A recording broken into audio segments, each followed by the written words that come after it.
The slap landed before anyone in the room said a word. My uncle's wedding ring caught my cheekbone, and for a second I could taste blood. My dad laughed. Not nervously. Not because he was uncomfortable. He actually laughed. Then he looked across the room and said, "He's just a grunt." I kept my hands at my sides. That was the hardest part. Not hitting him back. Not even looking angry. We were standing inside a large military facility where hundreds of Marines had gathered for a command ceremony. My uniform was pressed, my boots were clean, and my name tape sat exactly where it belonged. My father had spent the entire morning acting like I was an embarrassment he had been forced to bring along. My younger brother stood beside him in his dress uniform, smiling like he already knew how the day would end.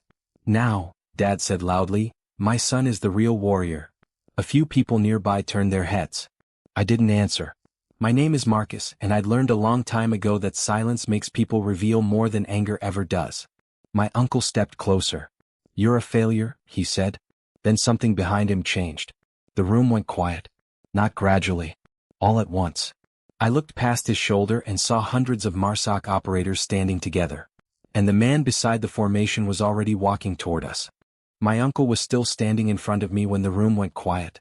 He didn't notice at first. He was too busy watching my father smile. Dad had always treated my military career like something temporary. Something I would eventually grow out of. When I was younger, he wanted me to become an engineer.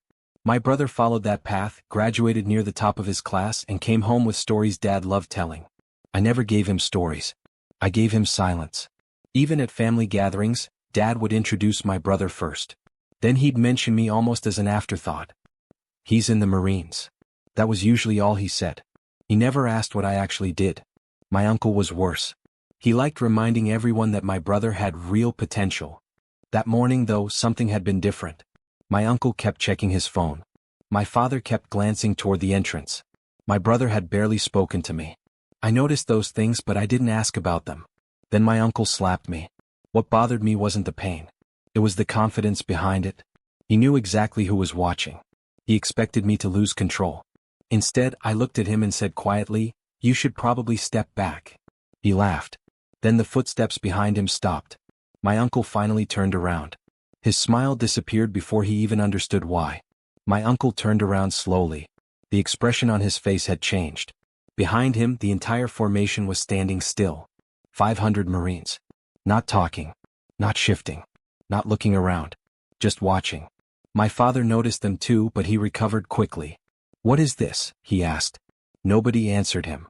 My brother leaned toward Dad and whispered something I couldn't hear. Dad's eyes came back to me. For the first time that morning, he looked uncertain. I didn't say anything. I'd spent years learning that military rooms had their own language. People noticed rank. They noticed posture. They noticed who moved when someone entered. And they noticed who didn't. The senior enlisted Marine stopped about 20 feet away. He looked at my uncle. Then at my father. Then his eyes settled on me. "Sir," he said. My uncle blinked. My father frowned. I simply nodded. That was when my brother stepped forward. "Dad, maybe we should leave." My father shook his head. "No. We're family." I almost smiled at that. Family. That word had been used against me for years whenever someone wanted something. My uncle folded his arms. "He's nobody," he said. "He's always been nobody." The senior Marine's jaw tightened. I saw it. So did my father. But nobody moved. Then another Marine quietly stepped out of formation and handed something to the sergeant major. He looked down at the document. His expression changed. Then he looked directly at my uncle. "Is this the man?" My uncle's face went pale. I still didn't know what was written on that paper. But I knew it had something to do with me. The sergeant major didn't raise his voice. He didn't need to. "Is this the man?" My uncle stared at him. Then at the paper. Then back at me. "Yes," he finally said. The sergeant major nodded once. My father stepped forward. "I think there's been some misunderstanding." "There hasn't." That answer came from behind him. A colonel had entered the room. Everyone straightened. My uncle's confidence disappeared completely. The colonel looked at me first. Then he looked at the 500 operators standing behind him. "Captain," he said, "you can stand at ease." I felt my father's face change. My brother looked confused. My uncle looked sick. I had never told my family my actual position. Not because I was ashamed of it. Because every time I tried to explain my work, they interrupted me. They preferred calling me a grunt. The colonel held up the document. This man spent 18 months attached to our command without his family knowing what he was doing. My father stared at me. Captain? I said nothing. The colonel continued. He wasn't assigned to this formation as a regular operator. My uncle swallowed. He was one of the people responsible for evaluating the unit's readiness. That finally made my brother take a step backward. My father looked at the Marines. Then at me. His mouth opened but nothing came out. The sergeant major stepped forward. Sir, he said to me, there's one more issue. I looked at him. He glanced toward my uncle. His name appears in the report. That was the moment I realized the slap wasn't the reason everyone had gathered. My uncle was. Nobody spoke for several seconds. My uncle kept staring at the sergeant major. What report? He asked. The sergeant major didn't answer him.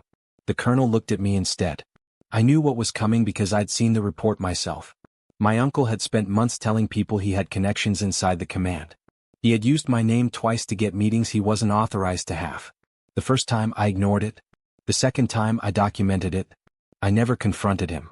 That wasn't how I was trained to handle things. My father suddenly stepped between us. This is ridiculous, he said. He's my brother. Whatever happened, we can handle it privately. The colonel looked at him. Sir, this stopped being private when your brother used military credentials he didn't possess.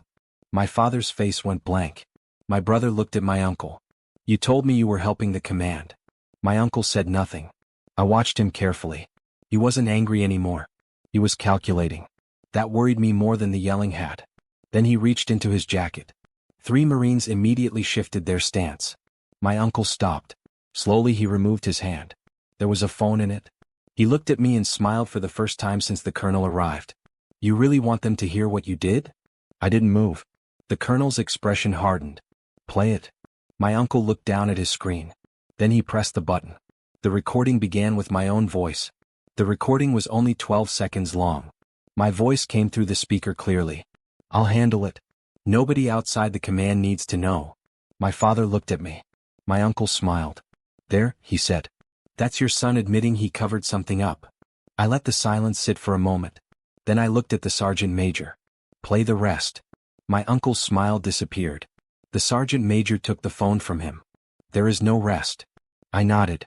That recording was edited. My father frowned. You knew about this? I suspected. The colonel held out his hand. The sergeant major gave him the phone. He tapped the screen twice. A second recording started. This one was longer. My voice came through again. I'll handle it. Nobody outside the command needs to know that your company delivered defective equipment to our training site. My uncle's face tightened. Then another voice followed. You have no idea who you're dealing with. The room stayed silent. My father looked at him. You told me this was about Marcus. My uncle didn't answer. The colonel turned toward me. Captain, you have the original report? Yes, sir. Bring it forward. I walked to the table and placed the folder down. There were photographs, invoices, emails, delivery records, and signed statements inside. My uncle had spent months telling everyone I was a nobody. He had never realized I was the one keeping the record. Then the sergeant major opened the final page. His eyes stopped there. Sir, he said quietly, you need to see this. The sergeant major turned the final page toward the colonel. The room stayed silent. I already knew what was there. My uncle's signature. Not on one document. On 6. Each one authorized equipment deliveries that had failed inspection. The colonel read the dates carefully. Then he looked at my uncle. You certified these? My uncle shook his head. I didn't know what they were. You signed them. I was told where to sign. My father stepped backward. He finally understood why I had stayed quiet all morning. My brother looked at me differently now. Not proudly. Not warmly. Just carefully. Like he was trying to figure out how much of my life he had completely misunderstood. The colonel handed the papers to another officer. Secure the records. 2 Marines moved immediately. My uncle looked at me. You could have told me. I looked at the red mark still fading on my cheek. You never asked. He lowered his eyes.